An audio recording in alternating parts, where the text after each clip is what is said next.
Alors, nous sommes réunis ce soir pour fêter la fin de la semaine de la solidarité internationale, semaine durant laquelle nous avons pu participer à des débats, des projections, des concerts. On a échangé des idées, ri, dansé. C'était très riche en rencontres notamment. Et donc, on va ce soir fêter cette clôture. J'accueille ce soir donc Frédéric Coco, représentant de la mairie de Lue, qui nous accueille ce soir, et Rachid Benzassi, vice-président du Grand Chalon, en charge des échanges internationaux et de la coopération décentralisée. Je vais les laisser parler un petit peu.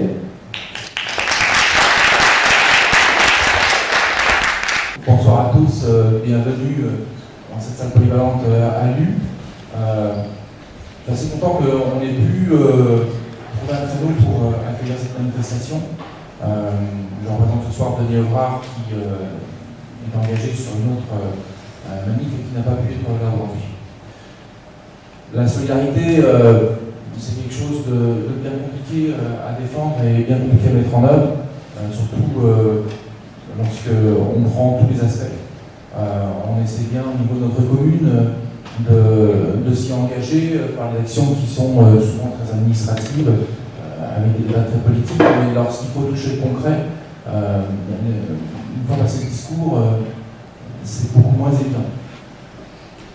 Alors du coup, pouvoir accueillir cette soirée au bout de 15 jours, et puis avec des débats aussi riches qu'on a pu les décrire, et des rencontres aussi riches avec des professionnels et des spécialistes, c'est bien que finalement sur le Chalonnais on puisse mettre en place ce genre d'initiative avec le Grand Chalon et puis finalement pouvoir toucher du doigt des choses vraiment essentielles et puis bien sûr avoir des actions une fois de plus très concrètes dans nos communes, parce que c'est bien finalement là que dans les choses.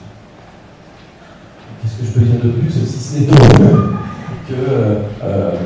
on essaye tous dans nos communes, dans nos conseils municipaux, de développer réellement la solidarité en essayant d'avoir des actions les plus efficaces possibles. Alors, bien sûr, on a nos CCAS, bien sûr, on a nos lotos et autres manifestations bien connues pour amener un petit peu d'argent, mais derrière, il faut pouvoir le réaliser. Alors, j'ai vu plein de jeunes derrière qui se préparaient et qui donnaient leur temps. J'ai vu des bénévoles aussi qui ont passé de nombreuses soirées ces 15 derniers jours pour pouvoir mettre tout ça en place. Les bénévoles nous manquent énormément dans l'ensemble de nos associations et autres groupements pour pouvoir faire pour tout ça. Donc, appel à la générosité de chacun pour pouvoir se grouper à nous et puis aider les gens qui réellement ont besoin. Voilà.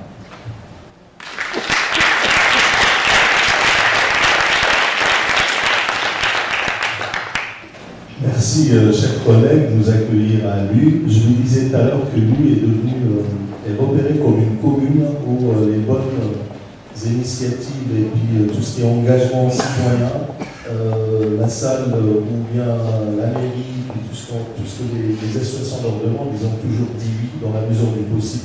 Je tiens vraiment à le dire ici. On les applaudit encore une fois parce que c'est pas uniquement aujourd'hui que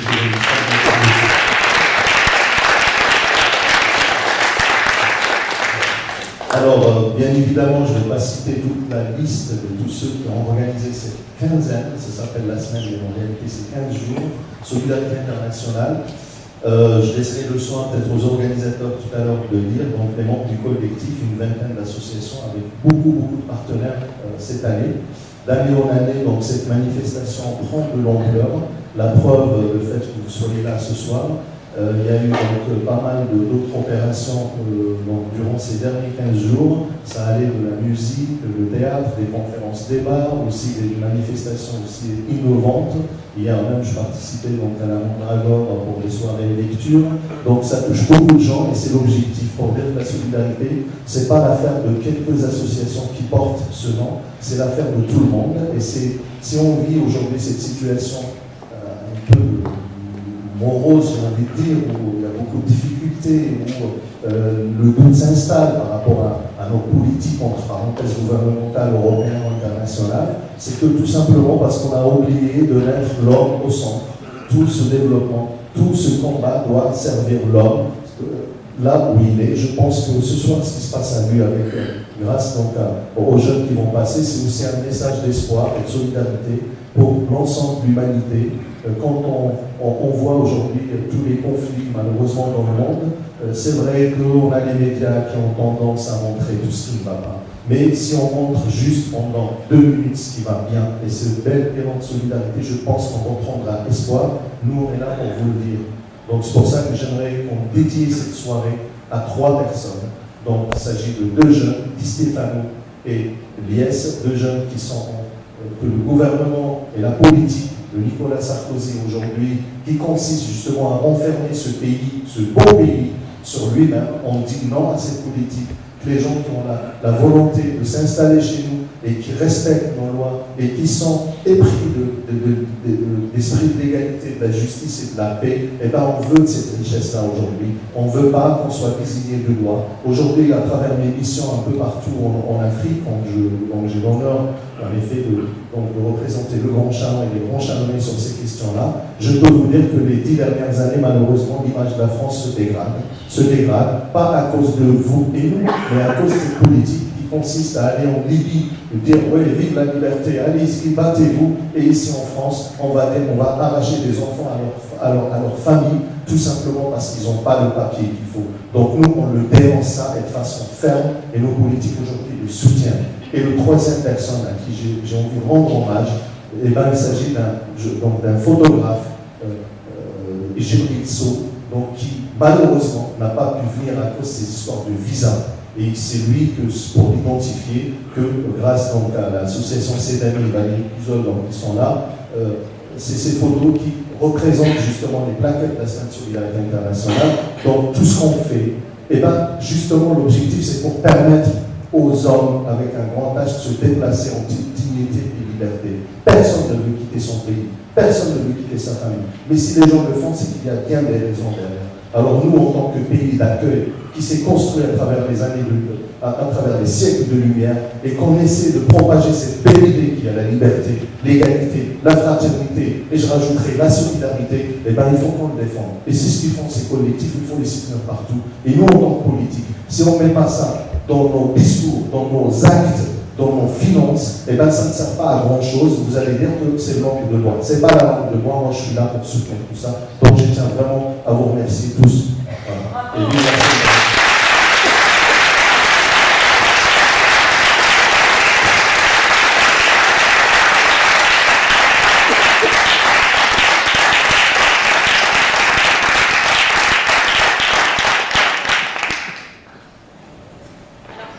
sur une soirée, sur une semaine qui porte l'intitulé Droit à l'essentiel. Il nous semblait évidemment important de parler du droit des femmes. Le droit des femmes qui reste un des droits les plus bafoués dans ce monde, une des plus grosses injustices à l'heure actuelle. Les jeunes, pendant des mois et des mois, ont réfléchi à des thématiques aussi difficiles et traumatisantes que les viols de guerre, les violences conjugales, les mariages forcés, l'excision. Ils ont écrit des textes, ils se sont rendus à des conférences et ils ont ensuite créé cette pièce de théâtre qu'ils vont vous présenter ce soir. Une pièce de théâtre qui parle de ces injustices, mais qui parle aussi de l'espoir qui naît de ces drames, de la solidarité notamment entre femmes qui se crée. Et donc ils vont vous présenter 6 textes qui sont tous plus magnifiques les uns que les autres. Avant cela, on va accueillir 2 jeunes filles qui ont écrit une chanson sur l'excision et ensuite on finira par une petite partie festive parce qu'il ne faut pas qu'on reste sur des pleurs. Voilà, je vous souhaite une très bonne soirée à tous et merci d'être venus.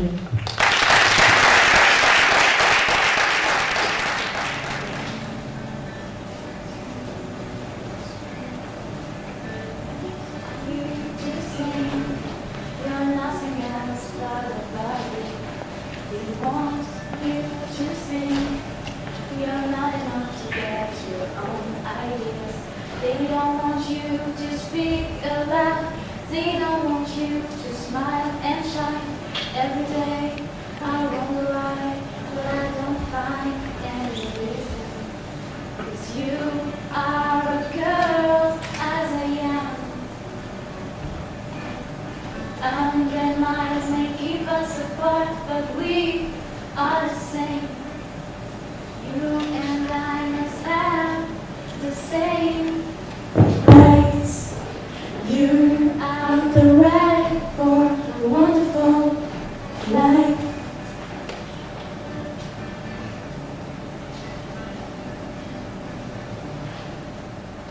Sing to a little girl, they make you believe they can have everything they want from you. And when lies may keep us apart, but we are the same. You should out the same, right as I am. You have to take back your rights and speak out loud. Whatever they say, never forget. Whatever they say, never forget. You are a girl, as I am. And their minds may keep us apart, but we are the same.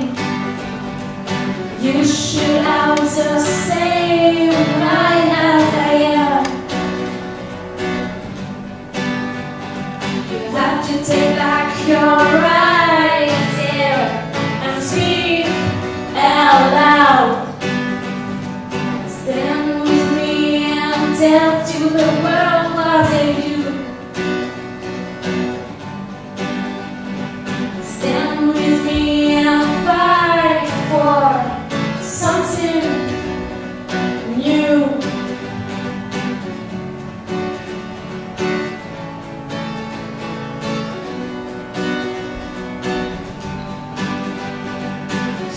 Millions de femmes ont été mutilées. Chaque année, 2 millions de jeunes filles traversent cela. Même en France, 50 000 filles sont victimes d'excision. C'est la cause de la mort de millions de femmes et de filles chaque année. Et personne n'en parle. C'est la cause de la mort de millions de femmes et de filles chaque année. Et personne n'en parle. Stand with us and tell to the world what they do. Stand with us and fight for something new. Clearly are girls as you are. They don't have the same rights. They are girls just like you. Give them the right for a wonderful life. Stand with us and tell to the world what they do. Stand with us and fight for something new.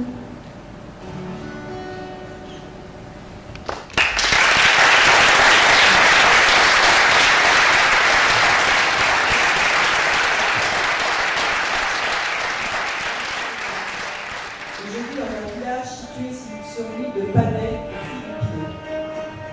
de mon enfance, j'ai quelques souvenirs. Je me rappelle de ma grand-mère qui aidait ma mère à la cuisine. Très tôt, j'ai participé aux tâches ménagères. J'étais l'aînée, j'avais donc en charge mes 2 petits frères. Bien sûr, le quotidien n'était pas toujours facile, mais nous avions tous le sourire aux lèvres. J'adorais particulièrement l'école. J'avais soif d'apprendre.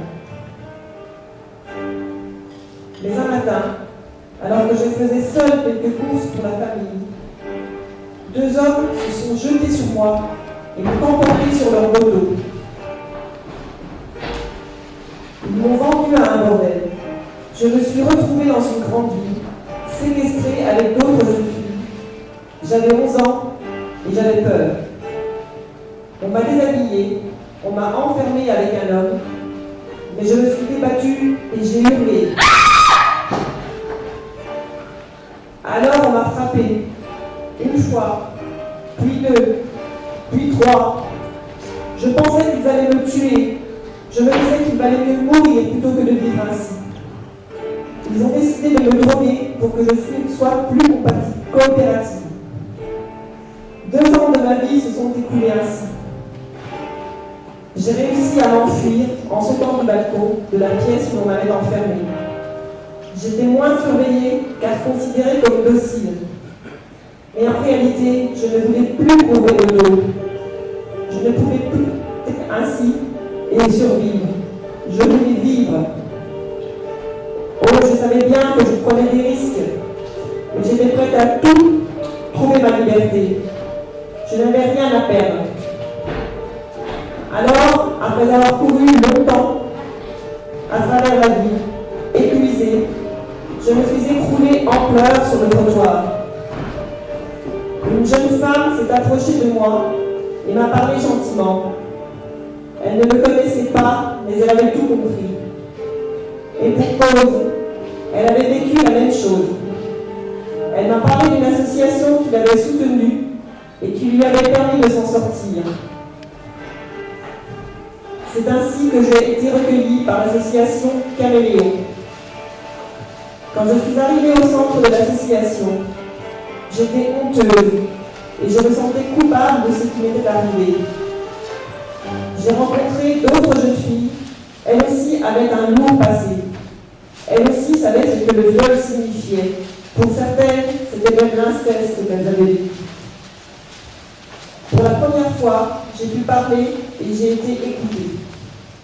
J'ai chanté, mimé, dansé, hurlé mon malheur pour retrouver le sourire. Et je suis retournée sur les bancs de l'école, enfin. Je recommence à voir se dessiner pour moi un avenir. J'aimerais devenir avocate, afin de défendre toutes ces filles victimes d'abus sexuels qui se retrouvent face à leur malheur.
Je vais vous raconter une histoire.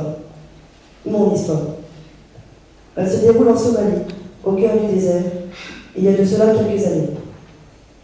J'étais à peine âgée de 12 ans à l'époque, et mon père a voulu me marier de force à un homme 3 fois plus âgé que moi, et qui avait déjà 2 femmes. J'avais peur de cet homme. L'idée de l'épouser me terrorisait. Chaque jour qui passait avant mon mariage était une torture, une longue attente vers un avenir que je refusais de prendre. Quelques jours avant la cérémonie, j'ai rassemblé mon courage et mes forces, et j'ai dit stop. Je me suis enfuie.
marché des jours et des jours dans le désert.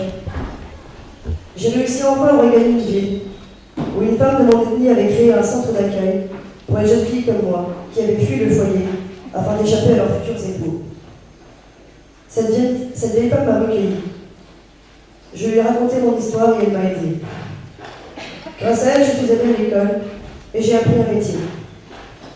J'ai redécouvert la joie de vivre, le bonheur. J'ai arrêté d'avoir peur. Ma famille ne m'a toujours pas pardonné mon geste, mais aujourd'hui je vis pleinement ma vie. Je suis enfin libre, heureuse et fière.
Joli visage, si angélique.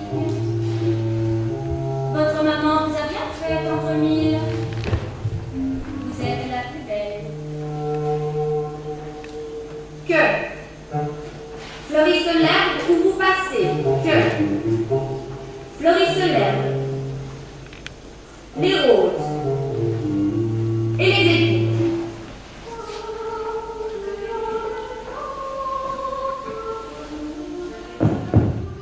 Je n'aurais pas dû. Il m'avait promis de me demander ma main à mon père. Je n'aurais pas dû le croire. Il a menti. Je l'ai laissé prendre mon corps, le caresser. J'ai goûté au plaisir et aux douleurs de la chair. Malheureusement, il a laissé sa marque en moi. Et son manque de courage m'a doublement touchée. Cet enfant, je devais le cacher. Je ne voulais pas que ma famille le voie. Je n'avais pas envie de mourir. J'ai mis des robes trop grandes pour cacher mon ventre. Au début, ils ont pris ça pour de la pudeur. Ils pensaient que je voulais cacher mes formes de femme, et ils n'ont rien dit. Mais mon ventre a beaucoup grossi. J'ai eu de plus en plus de mal à le cacher, et ils ont tout découvert. J'étais en train d'allumer le feu. Mon oncle s'est approché. Il m'a regardé un instant. Je ne lui ai pas vraiment prêté attention. Puis j'ai senti un liquide, froid, à l'odeur acide, et j'ai entendu le cliquetis d'un briquet.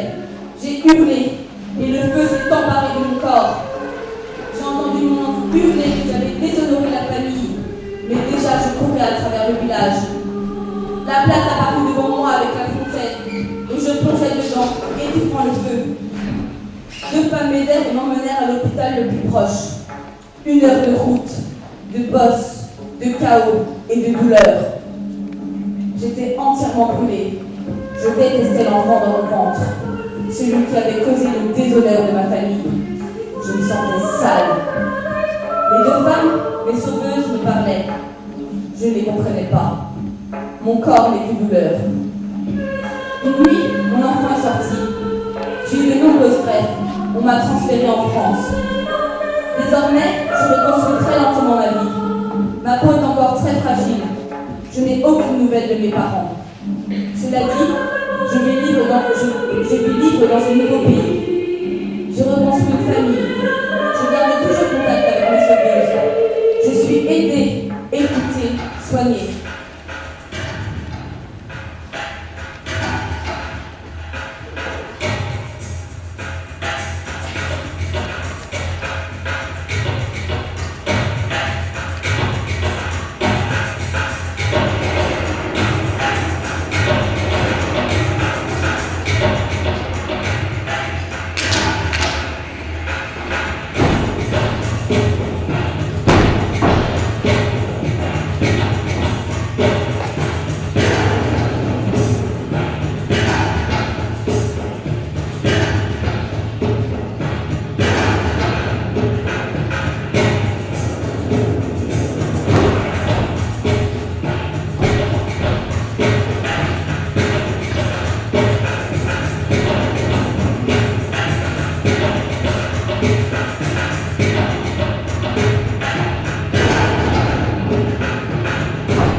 J'ai grandi sur la ferme de mes parents qui produisaient des bananes et du manioc, dans la province de l'Anima.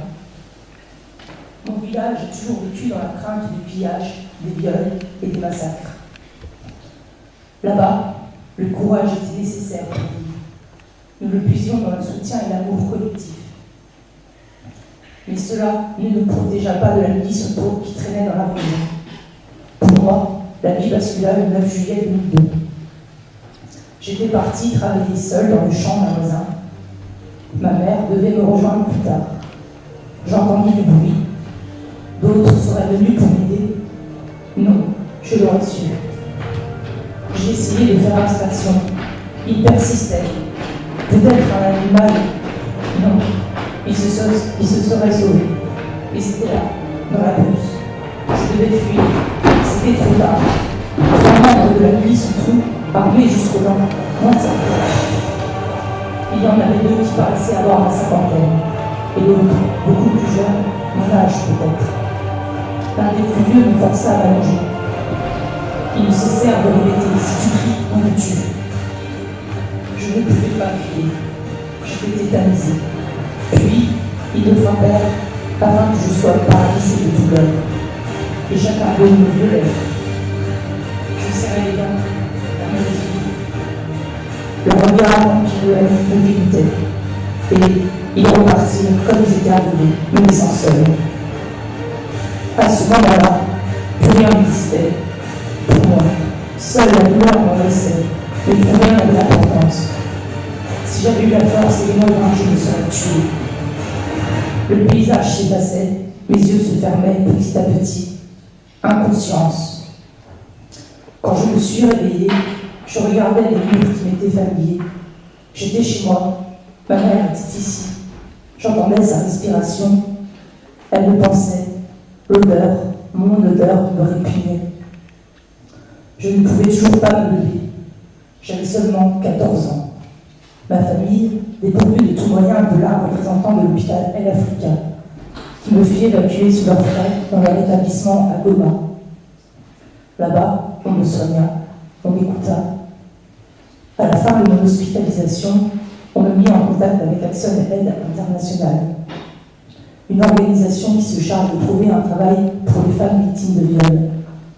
Aujourd'hui, je vis dans un appartement à Goma avec mon fils, un enfant issu de mon viol, de la haine, de la guerre.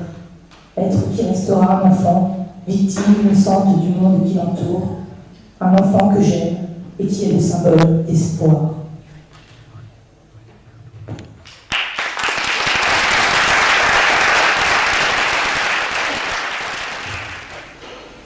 J'ai 29 ans. Je suis maman. Pendant plus de 2 ans, j'ai supporté les coups, les insultes et l'humiliation de mon mari, en croyant et en espérant qu'il change, sans grand succès. J'ai mis du temps, même beaucoup trop, avant de réaliser qu'il ne changerait pas.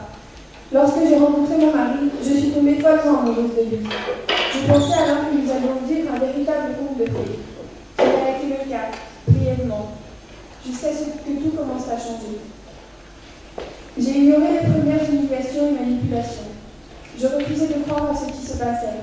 Puis, je me suis retrouvée entraînée dans un tourbillon de violences verbales, émotionnelles et physiques. Je me raccrochais à ses promesses, au lieu d'ouvrir les yeux sur ce que je voyais et ce que j'endurais. Le plus dur n'est pas les coups, mais les mots. Les bleus partent, mais les mots, eux, restent ancrés en nous toute notre vie. Je disais souvent qu'il avait peut-être raison de me faire subir tout ça, que je l'ai peut-être mérité, et que tous les mots qu'il me disait étaient vrais. Le déni et la honte m'ont fait rester 6 ans avec lui. Nous avons une fille. Quand mon enfant était petit, je me disais qu'elle ne se rendait pas compte. Mais un jour, j'ai vu le visage de ma fille, terrifiée. Mon mari venait de me frapper, elle l'avait vu. C'est dans son regard que j'ai compris que ce n'était plus possible. Je ne pouvais pas lui imposer cette violence. C'est à ce moment-là que j'ai dit stop.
évolué les derniers temps.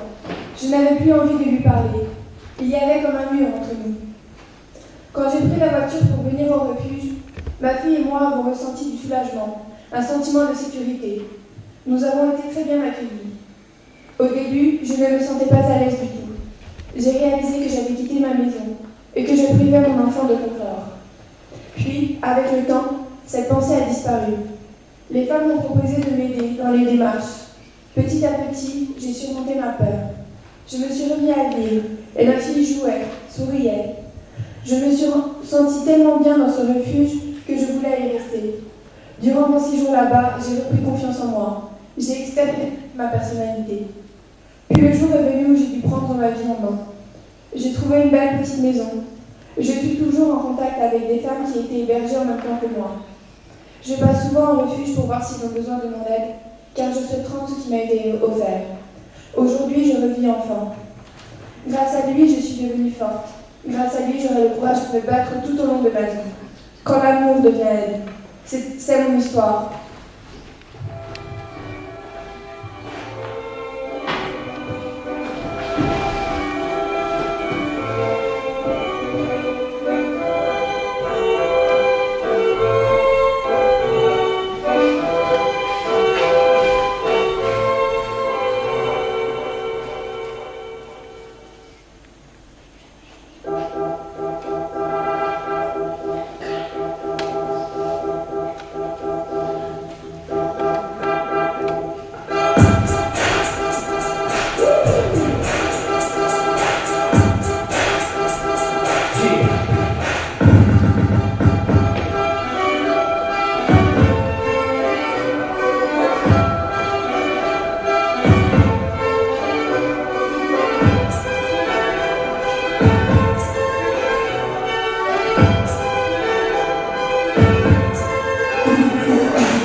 Avocat au pays.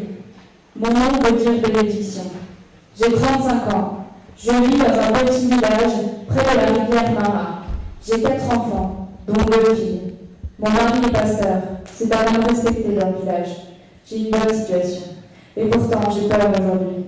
J'ai peur car ma fille est née à 9 ans, l'âge auquel la plupart des femmes de mon ethnie se sont fait couper.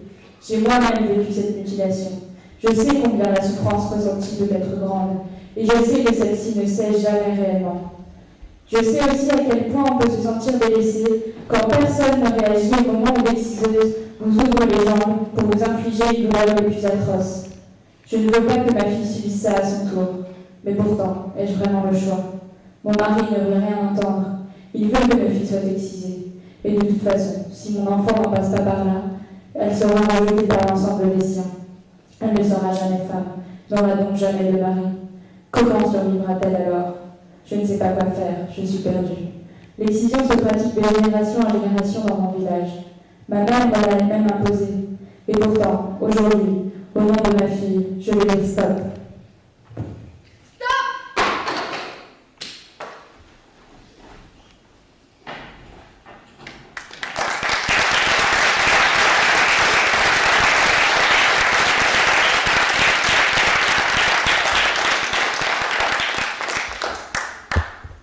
Beaucoup trop d'hommes et de femmes convaincus que l'excision doit se perpétuer.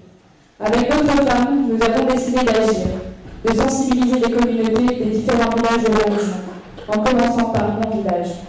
Nous avons regroupé plus de 50 associations engagées contre les mutilations sexuelles. Nous nous sommes unis. Ensemble, on est plus fort. On ose affirmer son point de vue. C'est comme ça que nous avons commencé à parler aux villageois, aux familles, aux jeunes filles. C'est comme ça que les bénévoles ont dissuadé les familles de se faire exciser. C'est comme ça que mon propre mari a décidé de garder sa fille intacte, entière et heureuse.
Merci du coup pour bien finir cette semaine. Pardon, je n'aurais pas dû danser. Tous les partenaires de cette SSI, donc le Conseil régional de Bourgogne, le département de Saône-et-Loire, le CRID, surtout le Grand Chalon, la mairie de Lille pour son accueil, bien sûr, toutes les associations participantes. Alors, il y a Attendance, il y a Active, il y a Amnesty International, Artisans du Monde, Attaque, BCCLD, CEDALI, CIGFM, LVH, Les Colporteurs, Pôle Solidaire, RSF, SAFE, le Secours catholique, Zodo. Je voudrais remercier aussi Florian Diarra. Florian Diarra.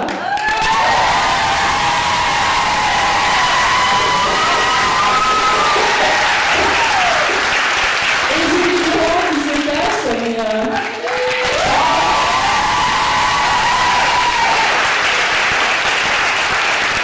je voudrais remercier Jonathan qui est au son.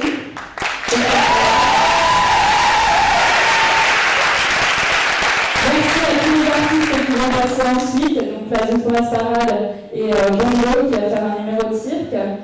Je voudrais remercier aussi Stéphane Olivier, Marilyn Magnin, Bérénice Busquet,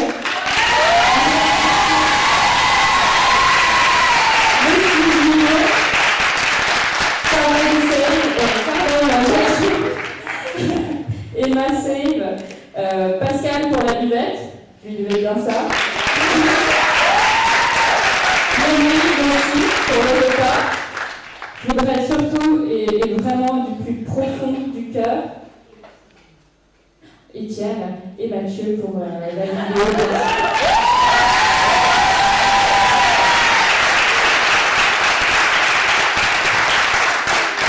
Alors je voudrais remercier aussi du plus profond du cœur tous les élèves, tous les jeunes qui sont mobilisés pendant 2 mois et des mois.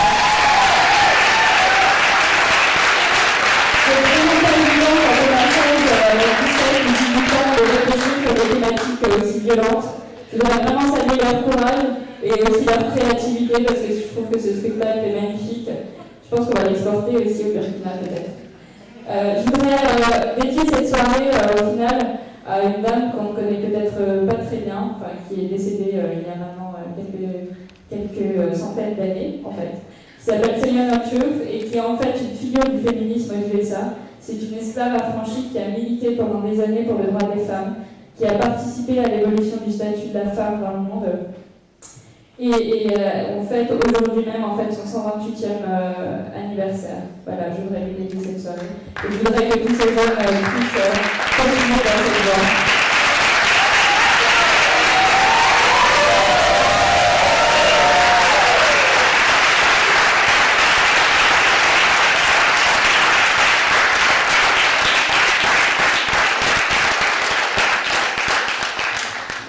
Donc on va faire une petite pause de 20 minutes à peu près, histoire de boire un verre, de s'amuser un peu, de discuter, de reprendre ses esprits aussi parce que c'est pas évident.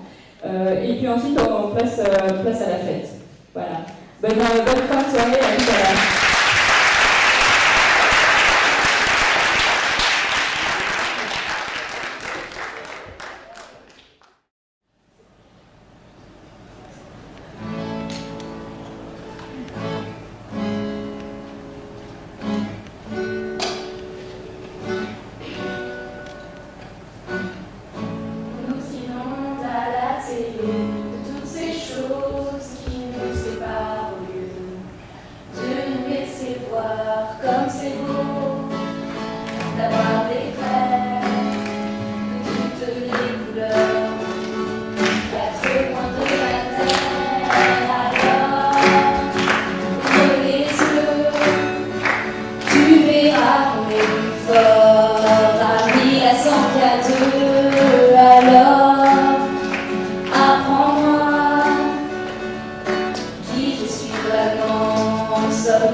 Personne n'aura faim alors.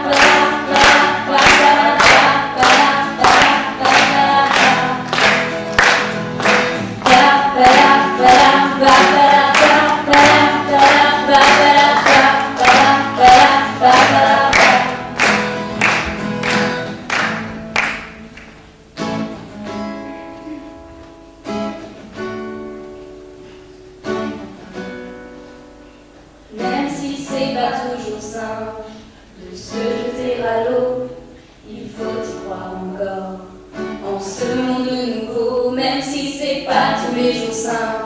Nous, on y croit encore.